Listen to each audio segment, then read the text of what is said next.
ଦିନେ ଗୋପାଳ ରାଜକୁମାରୀଙ୍କ ପାଖକୁ ଗଲା। ଗୋପାଳ କୃଷ୍ଣଙ୍କର ବଡ଼ ଭକ୍ତ ଥାଏ। ସେ ରାଜକୁମାରୀ ପାଖକୁ ଯାଇ ଦେଖିଲା, କହିଲା,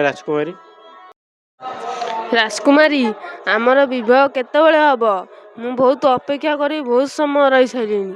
ଆମ ବିବାହ କେବେ ହେବ? ମୁଁ ତ କେତେ ଦିନ ରହିଲିଣି, କେତେ ସମୟ। ତମେ ତ ଖାଲି କହୁଛ ହବ ହବ ହବ। କେତେବେଳେ ଆମର ବିବାହ ହେବ? ଘରେ ଟିକେ କୁହ ତମ ବାପାଙ୍କୁ। ଆମ ଘରେ ତ ତମକୁ ଦେଖି ପୁରା ସମସ୍ତେ ଖୁସି ହେଲେ। ଘରେ କହୁଛନ୍ତି କେତେବେଳେ ଆମ ବୋହୂ ଆସିବ। ଆଉ ତମ ବାପାଙ୍କୁ ଟିକେ ବୁଝେଇ ଦିଅ, ଆମ ବାହାଘର ପାଇଁ ତାଙ୍କୁ ଟିକେ ପ୍ରସ୍ତାବରେ କୁହ। ମୋ ବୋହୂ ଖାଲି ତମକୁ ଦେଖିବା ପାଇଁ ଛାନିଆ ହେଲାଣି। ଏବେ ତମେ ଟିକେ ତମ ବାପାଙ୍କୁ ଟିକେ ବୁଝେଇ ଦିଅ, ଆମ ବାହାଘର କଥା ଟିକେ କୁହ। ଗୋପାଳର କଥା ଶୁଣିକି ରାଜକୁମାରୀ କହିଲେ, ଗୋପାଳ ଉଠରେ, ମୁଁ ଜାଣିପାରୁଛି ତୋ କଥା, କିନ୍ତୁ ଅପେକ୍ଷା କର, ମୋତେ ଟିକେ ସମୟ ତ ଦେ। ମୁଁ ଗୋଟେ ରାଜକୁମାରୀ, ତ ମୋତେ ଟିକେ ମୁଁ ଘରେ କହିବାକୁ ପଡ଼ିବ। ତମ ଘରେ ସିନା ରାଜି ହେଇଯାଇଛନ୍ତି, କିନ୍ତୁ ଆମ ଘରେ କ'ଣ ରାଜି ହେବେ? ତୋତେ କ'ଣ ଲାଗୁଛି ଆମ ଘରେ ଏତେ ସହଜେ ରାଜି ହେଇଯିବେ ଆମ ସମ୍ପର୍କକୁ? ମୋତେ କି ସମୟ ଦେ, ମୁଁ ଯାଏ ମୋ ବୋଉଙ୍କୁ ଦେଖିବା ପଚାରିବି। ସେ ମୋତେ ଲାଗୁଛି ସେ ମୋ କଥାରେ ରାଜି ହେବେ। ହେଲା, ତେଣୁ ବ୍ୟସ୍ତ ହୁଅନା, ମୋତେ ଆଉ ଖାଲି 10 ଦିନ ଖଣ୍ଡେ ଦେ। ଆଉ ମୁଁ ମୋ ମମିକି ଯାହା ବି ହେଲେ ବୁଝେଇଦେବି, କନଭିନ୍ସ କରିବି ଆଉ। କିନ୍ତୁ ହଁ, ମନେ ରଖ, ଆମେ 2 ଜଣ ହିଁ ବାହା ହେବା, ଅଲଗା ଆଉ କାହା ଆଡ଼କୁ ଅନେଇବାନି। ଠିକ୍ ଅଛି?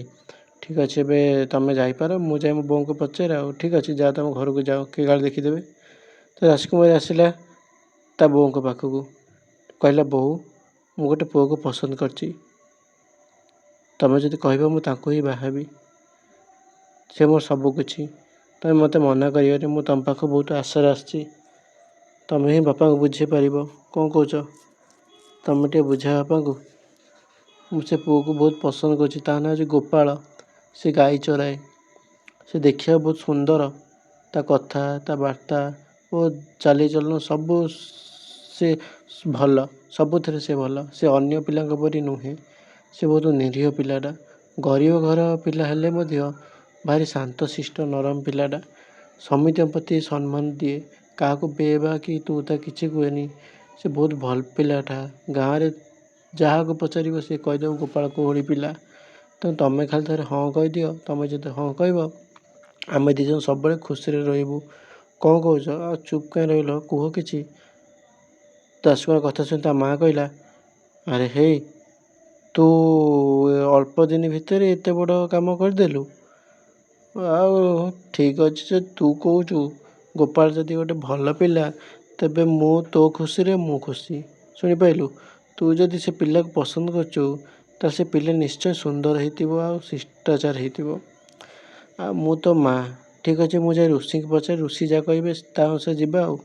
ତା ମା' ଋଷିଙ୍କ ପାଖକୁ ଆସିଲେ, କହିଲେ, ଋଷି ମହାରାଜ, ମୋ ଝିଅ ରାଜକୁମାରୀ ଆପଣ ଜାଣିଥିବେ, ସେ ଏବେ ବଡ଼ ହେଲାଣି। କିନ୍ତୁ ସେ ଗୋଟେ ଭୁଲ କରି ପକାଇଛି। ସେ ଗୋଟେ ପୁଅଟାକୁ ପସନ୍ଦ କରିଛି ଆଉ କହୁଛି ବାହା ହେବା ପାଇଁ। ଆପଣ କିଛି କୁହନ୍ତୁ, ତାଙ୍କ ବିଷୟରେ କୁହନ୍ତୁ। ଆପଣ ତ ଜାଣିଥିବେ ନା, ଆପଣ ଏଇ ଗାଁ ଲୋକ। କ'ଣ କୁହନ୍ତୁ, ନହେଲେ ମୁଁ ଏଠି ବେହୋସ ହେଇକି ପଡ଼ିଯାଉଛି ଆପଣଙ୍କ ପାଦ ତଳେ। ଯେତେବେଳେ ଆପଣ ନ କହିବେ, ମୁଁ ଆପଣଙ୍କ ପାଦ ତଳୁ ଉଠିବିନି। କାରଣ ମୋ ଝିଅ ଖୁସିରେ ମୁଁ ଖୁସି। ଆପଣ ଖାଲି କୁହନ୍ତୁ ଥରେ ଯେ ତାକୁ ମୁଁ ଝିଅ ପସନ୍ଦ କଲେ ବାହାଘର କରେଇବି ତ? ଥରେ କୁହନ୍ତୁ। କହୁନ, ଚୁପ୍ କାହିଁ ରହିଲେ?